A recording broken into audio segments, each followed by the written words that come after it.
Cuento de Jorge Luis Borges. Emma Suns. El 14 de enero de 1922, Emma Suns, al volver de la fábrica de tejidos Tarbuch y Lowenthal, halló en el fondo del zaguán una carta, fechada en el Brasil, por la que supo que su padre había muerto. La engañaron, a primera vista el sello y el sobre, luego la inquietó la letra desconocida. 9 o 10 líneas borroneadas querían colmar la hoja. Emma leyó que el señor Mayer había ingerido por error una fuerte dosis de Veronal y había fallecido el 3 del corriente en el hospital de Bajé. Un compañero de pensión de su padre firmaba la noticia, un tal Fein o Fine de Río Grande, que no podía saber que se dirigía a la hija del muerto. Emma dejó caer el papel. Su primera impresión fue de malestar en el vientre y en las rodillas. Luego, de ciega culpa, de irrealidad, de frío, de temor, quiso ya estar en el día siguiente. Acto continuo, comprendió que esa voluntad era inútil, porque la muerte de su padre era lo único que había sucedido en el mundo y seguiría sucediendo sin fin. Recogió el papel y se fue a su cuarto. Furtivamente lo guardó en un cajón, como si de algún modo ya conociera los hechos ulteriores. Ya había empezado a vislumbrarlos tal vez, ya que ya era la que sería.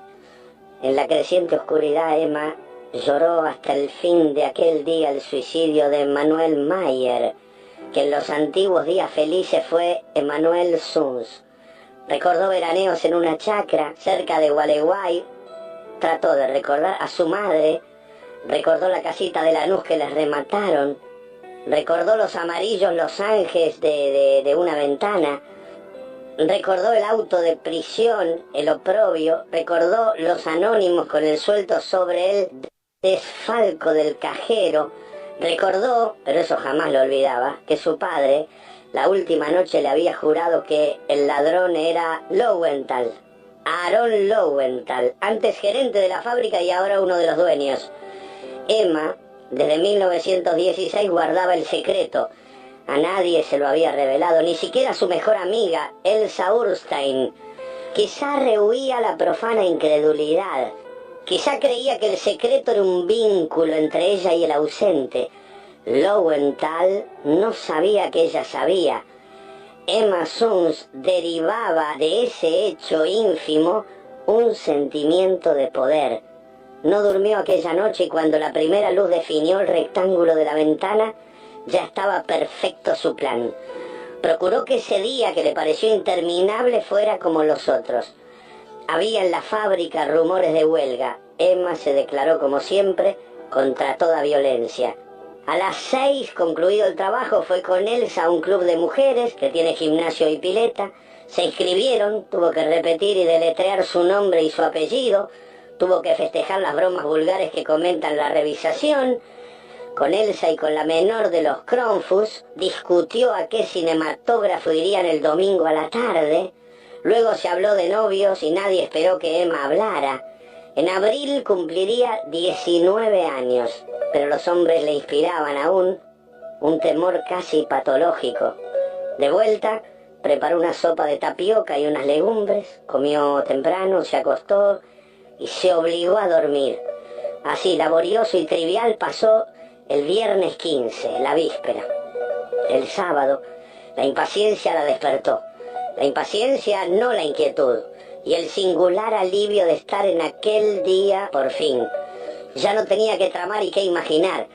Dentro de algunas horas alcanzaría la simplicidad de los hechos.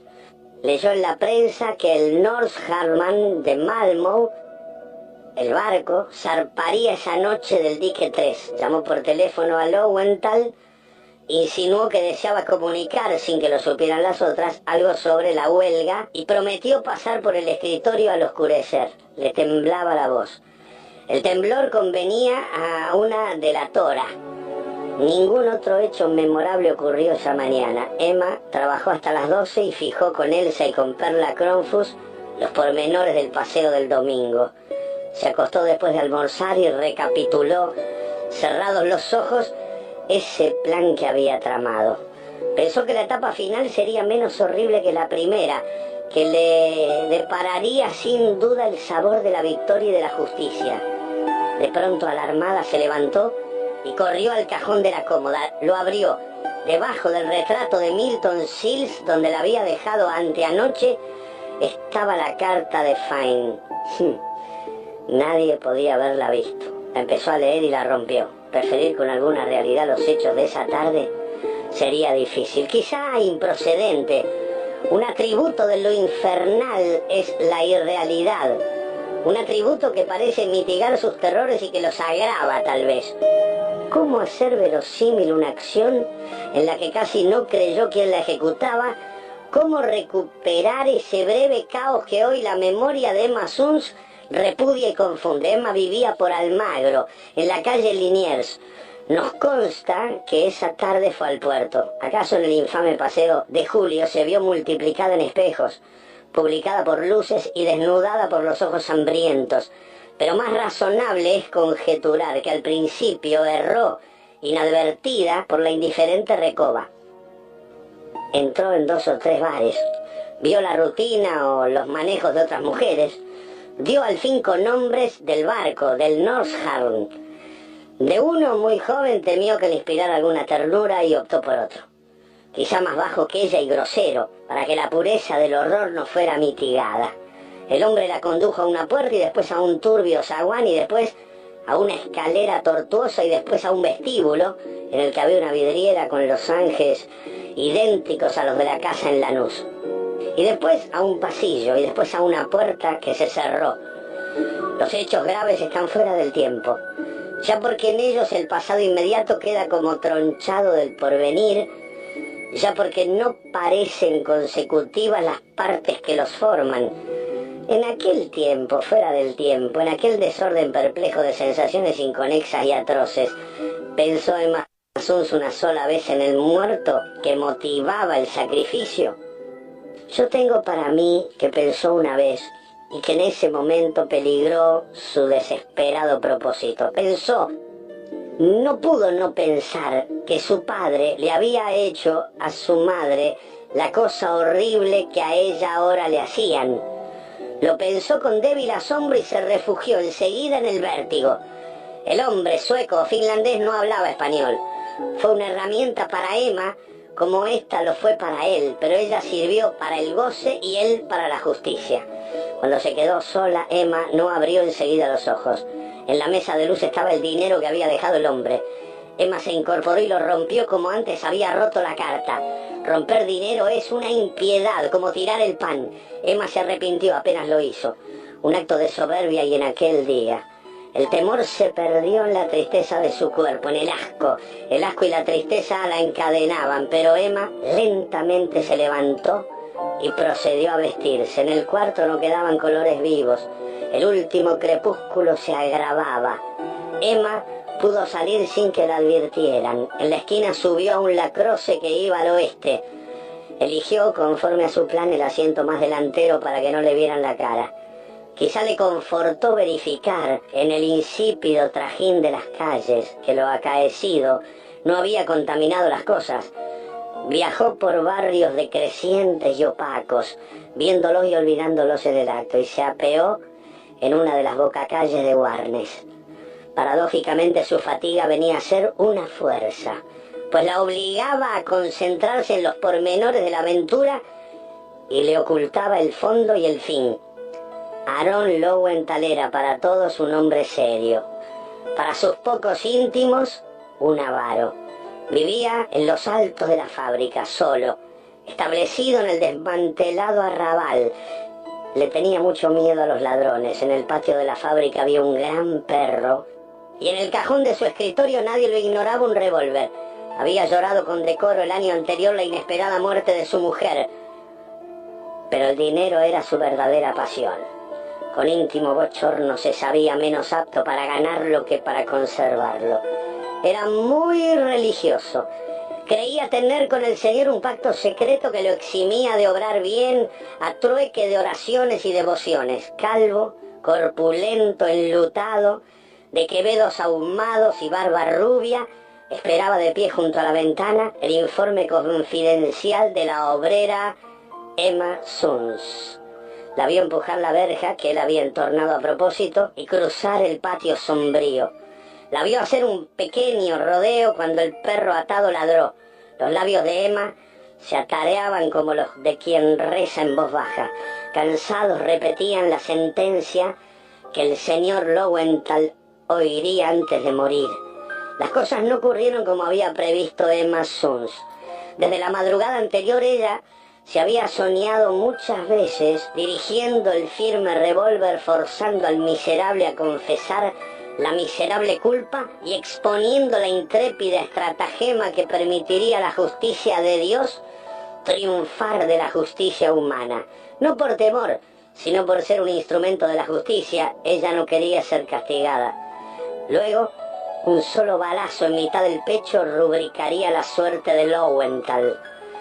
Pero las cosas no ocurrieron así.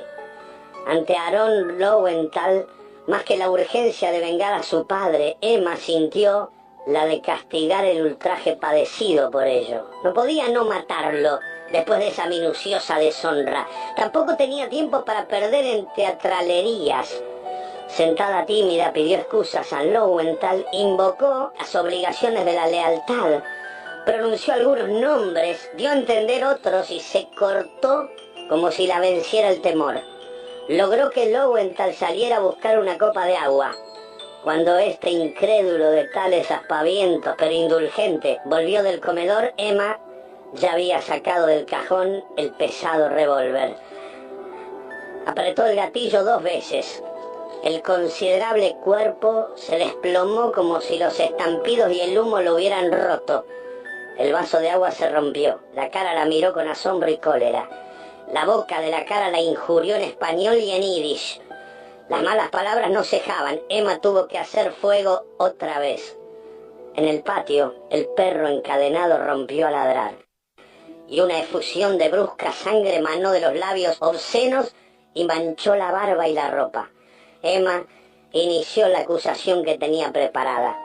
He vengado a mi padre y no me podrán castigar. Pero no la acabó, porque el señor Lowenthal ya había muerto. No supo nunca ni alcanzó a comprender. Los ladridos tirantes le recordaron que no podía aún descansar. Desordenó el diván, desabrochó el saco del cadáver, le quitó los quevedos salpicados y los dejó sobre el fichero. Luego tomó el teléfono y repitió lo que tantas veces repetiría con esas y con otras palabras. Ha ocurrido una cosa que es increíble. El señor Lowenthal me hizo venir con el pretexto de la huelga. Abusó de mí. Lo maté. La historia era increíble, en efecto, pero se impuso a todos, porque sustancialmente era cierta. Verdadero era el tono de Emma Suns, verdadero el pudor, verdadero el odio, verdadero también era el ultraje que había padecido. Solo eran falsas las circunstancias, la hora y 1 o 2 nombres propios.